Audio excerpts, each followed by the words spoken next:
Sonic Forces isn't bad. Now, before you start typing your hate comment about how Forces is such a terrible game, let me explain. Sonic Forces isn't a bad game. If anything, the biggest problem with the game is the writing, but that's really because in the last decade, the writing has slowly gotten worse and worse in Sonic games, and that's because in the year of 2010, they changed things. Sonic received a new voice actor, Roger Craig Smith. Several Sonic characters received new voice actors. Big the Cat, Amy Rose, Cream the Rabbit, Blaze the Cat, Silver the Hedgehog, Shadow the Hedgehog, Knuckles the Echidna, Miles, Tails, Prower, Rouge the Bat. Several characters have received new voice actors. Everything's different. Like, a lot of people, I wasn't around this time. I came shortly after this, but back in the adventure days, from SA1 and 2, and then Heroes, everyone is super nostalgic for Ryan Drummond when I was born right after Heroes, basically. Like I was born in 2006, so the thing is, I never really got those Ryan Drummond days. I mean, I've played the games, but all of my nostalgia is from Jason Griffith when it comes to Sonic. And when I look at that voice actor, it's the more calm and relaxed Sonic, when Ryan Drummond is the more energetic and ready to adventure Sonic. But then Roger Craig Smith, what is he? A cocky 20-year-old man who probably still lives in his mom's basement. Roger Craig Smith doesn't give Sonic a personality. With a new voice actor comes a new personality from Sonic. With Ryan Drummond, he loved adventure. He was energetic, had a huge ego, but he wanted to do the right thing. With Jason Griffith, Sonic always had to do the right thing. He was calm, relaxed, and cared for others, and always wanted to do what was right. Roger Craig Smith, what does he do for Sonic? Nothing, really. He just makes Sonic an egotistical douchebag. Sonic is extremely rude in Sonic Boom, and he's not really rude in the other games, he's just overly cocky. And cocky is something Sonic's always had, but he's cared about others, and he's always been there to lend a helping hand. Now, he's just the hero for the sake of him being the hero he's always been. But he's not the same hedgehog he's always been. I believe Roger Craig Smith's representation as Sonic is a different character than the Sonic we all know and love, voiced by Ryan Drummond and Jason Griffith. And this kind of goes for Shadow, too. Because every time Sonic gets a new voice actor, Shadow gets a new voice actor. And Shadow's voice has changed quite a bit, just no one touches on that point, really. But Shadow, what he sounds like today, for example, from what he sounds like in Sonic Forces, going all the way back to Sonic Adventure 2 from 2001, they sound extremely different. And, I mean, you're gonna expect that. Shadow first made his appearance in 2001 with the game Sonic Adventure 2, and his latest mainline appearance was in Sonic Forces from 2017. That's over a decade of this character, so there's obviously going to be some changes in voices. It's just not many people touch on Shadow's voice here. But I feel like one of the reasons that Sonic is so poorly written in Sonic Forces is because when they change the voice actor, the character changes, the personality changes. And Sonic's one of those characters where you can't change his personality or it's not Sonic. And he's cocky, but that's about it. I mean, he's been written a little bit better in Forces than he was in Lost World Generations in Colors. In fact, he was written pretty well in Forces, but not as far as well as he was written as in '06, for example. I think '06 has the best representation of Sonic. A lot of people say he's too calm, too relaxed, and too nice, when that's really supposed to be his personality. I mean, yeah, he's supposed to be energetic, and he's supposed to have an ego and want to adventure, but he's just trying to do what's right in '06, and I'm completely fine with that. Because, like I said, every time Sonic gets a new voice actor, his personality changed. So once he received the voice of Jason Griffith, he changed to a calm, relaxed character. And he becomes more of a guy who loves adventure and egotistical as he was in the Adventure days in Unleashed, but you still see that calm and relaxing spirit there. Because it didn't change. It wasn't until Colors where literally the only thing Sonic said was jokes that just weren't funny. And if someone laughed, great job, you somehow appealed to a 2-year-old. Stop. Like, Sonic Team, quit. And honestly, I get it. Sonic's old voice actors have lives. But was Roger Craig Smith really your best choice? He doesn't sound like Sonic. His voice doesn't fit Sonic's personality. And ever since he started voicing Sonic, things just haven't been the same. Colors was a horrible game. Generations was alright. I mean, the gameplay was good, the controls were good, and the stages were good, but the writing wasn't very good, and the story was pretty mediocre. Also, the game is extremely short.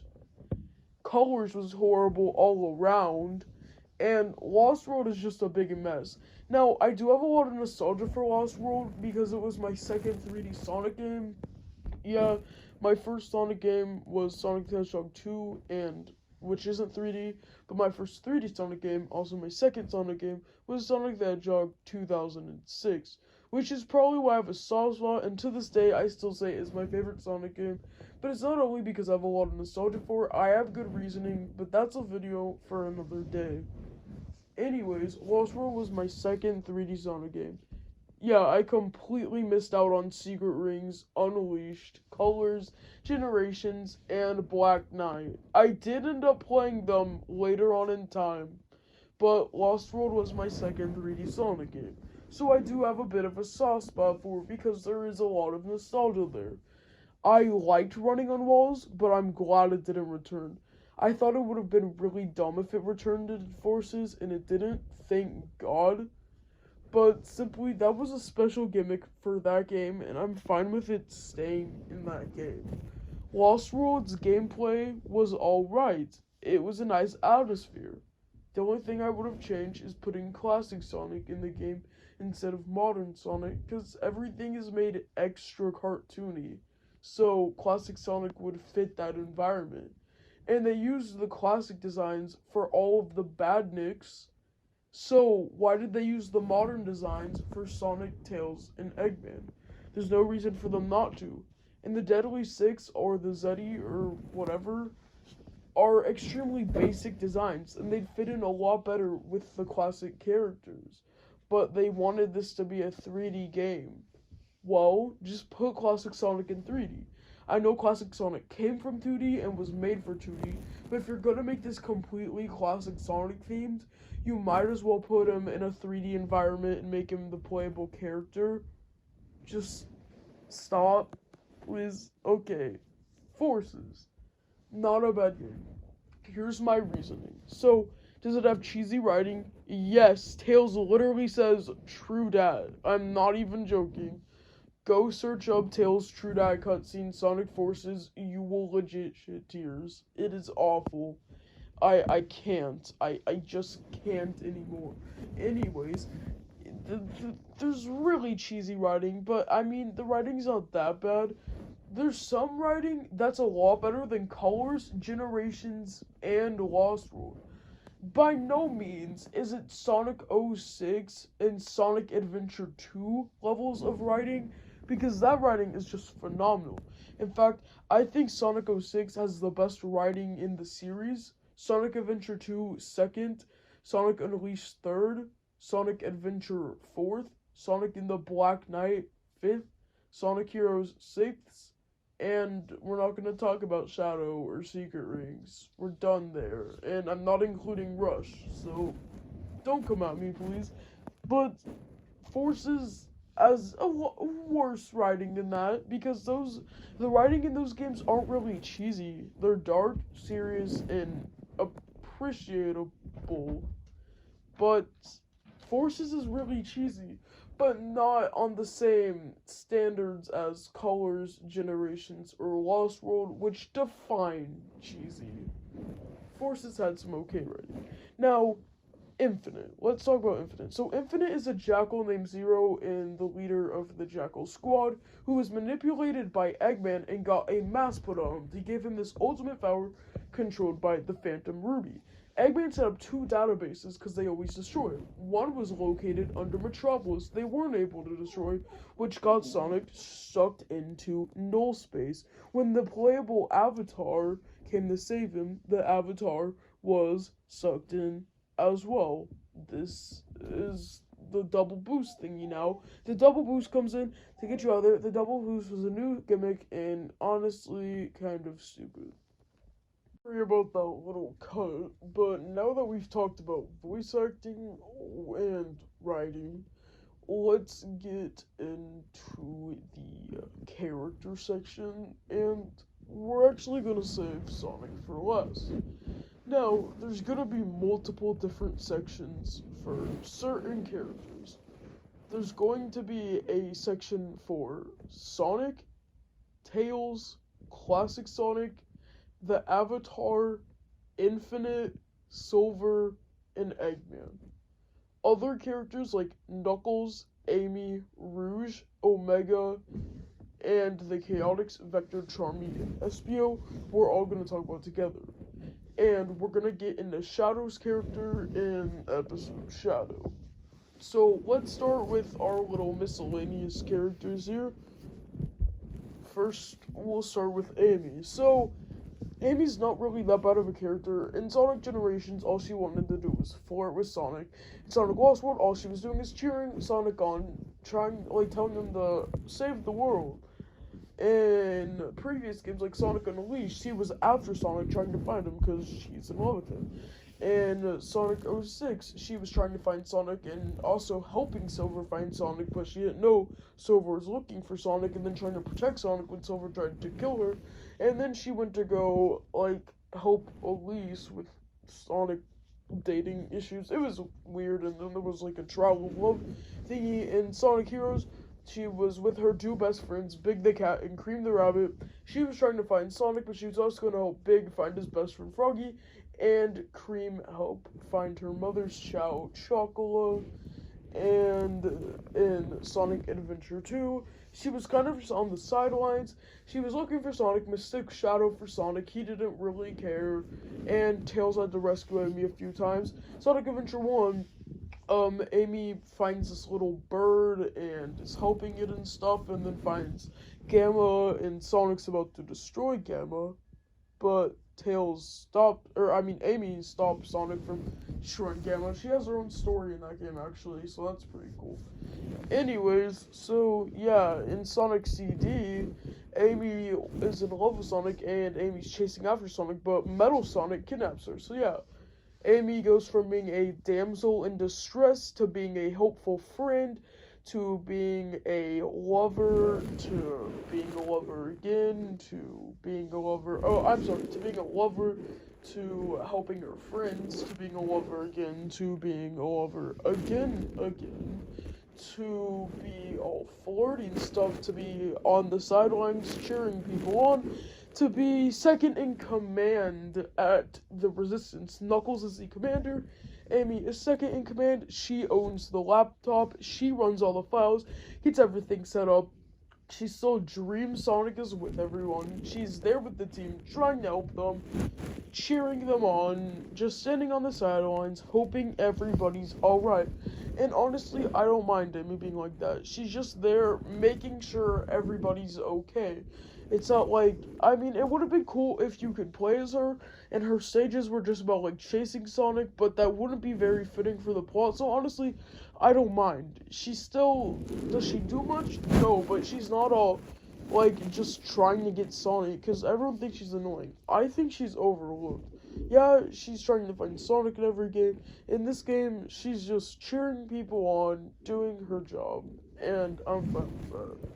Next is Rouge the Bat. Rouge the Bat doesn't come in until after a couple levels in the game, and Rouge really makes her appearance in Episode Shadow. All she really does is tease Knuckles and Omega and just hang out with the Resistance. Next up is Espio. Espio doesn't really do much other than at the beginning, where he's agreeing with Silver, making points with AB Vector, Charmy, and Knuckles, and basically just part of the Resistance. Next up is Charmy, a little kid who loves to play. He needs to be serious, with his friends Vector and Espio, part of the Chaotix, just standing on the sidelines. Next up is Vector, all upset about the forces, terrified, but ready to fight at any cost. Next is Knuckles, the commander of the Resistance. He's in charge, making sure the Avatar does what's right, making sure everyone's okay, and doing what he can to lead the Resistance. Omega. Tails tries to save Omega, but fails. But Omega is powered up and comes in to help at the end of the battle, and then Rouge teases him. That's it for the Resistance of Amy, Knuckles, Rouge, the Chaotix, Vector, Charmy, and Espio, and Omega. Now let's move on to Silver. Silver is also part of the Resistance, but he has a bigger story than everyone in the Resistance. Silver makes an appearance in several cutscenes. He's an optimist, but he's also a realist. That is one of my favorite lines in the entire game, and one of the dopest things Silver has ever said. That is in one of the very first cutscenes. Silver's part of the Resistance, trying to keep everyone in line, trying to land in helpful hands. But Silver's brave enough to go out and fight Infinite on his own. He's very strong and obviously doing a number of damage to Infinite, but not strong enough. As he gets knocked out, Sonic comes in to protect him, which is when we get a boss fight. Yeah, Silver has telekinesis, so there was probably some way he could beat Infinite, but he just dealt with a future on fire. Give him a break, man. So, after Silver's being the nice, helpful guy who's making sure everyone's in line, he goes out to fight. Not Amy, not Knuckles, who's the commander. No, Silver, who's an optimist and a realist, who's just chilling with the Resistance, puts everything away and spends his time on trying to save Sonic, save Tails, help everyone else, and stop the Resistance. And I feel like we can all respect Silver for going out of his way just to fight Infinite. Did he win? No. But did he lose? Also no. He was knocked out by Infinite, but he wasn't defeated. It's just Sonic came in to take the spotlight. It would have been really nice if that one, like, mystical jungle stage we got where we played as Sonic, instead we played as Silver, and then we played as Silver in the Infinite boss fight instead of Sonic. But they clearly only wanted Sonic, Classic Sonic, and the Avatar to be playable. I guess Shadow too, because Shadow is playable in Episode Shadow. But once you beat the game, and if you have Episode Shadow completed, you can play as Shadow in the main story. So that's pretty cool. So yeah, there's only 4 intentional playable characters. Although I do feel like Tails, Knuckles, and Silver are the only other 3 that I feel like would be good cuts for playability, but still, Silver did well. We can respect that. Next up, we're going to talk about Tails. Now, Tails is part of Resistance, but doesn't really stay with the Resistance. Tails wants to remain by Sonic's side, but once he was defeated and kidnapped, Tails had to do things by himself. Now, Tails always stood at Sonic's shadows, but then he realized he couldn't depend on him forever. He owed so much to Sonic. As a favor for everyone in Station Square, he defeated Eggman, and he saved everybody. He was a hero, not a sidekick, as everyone cheered his name. And he continued this amazing, awesome power, where he was the hero in the lead, within Sonic Adventure 2, telling people what to do, like how to do things and how to get things done, lending a helpful hand, not on the sidelines, but being useful.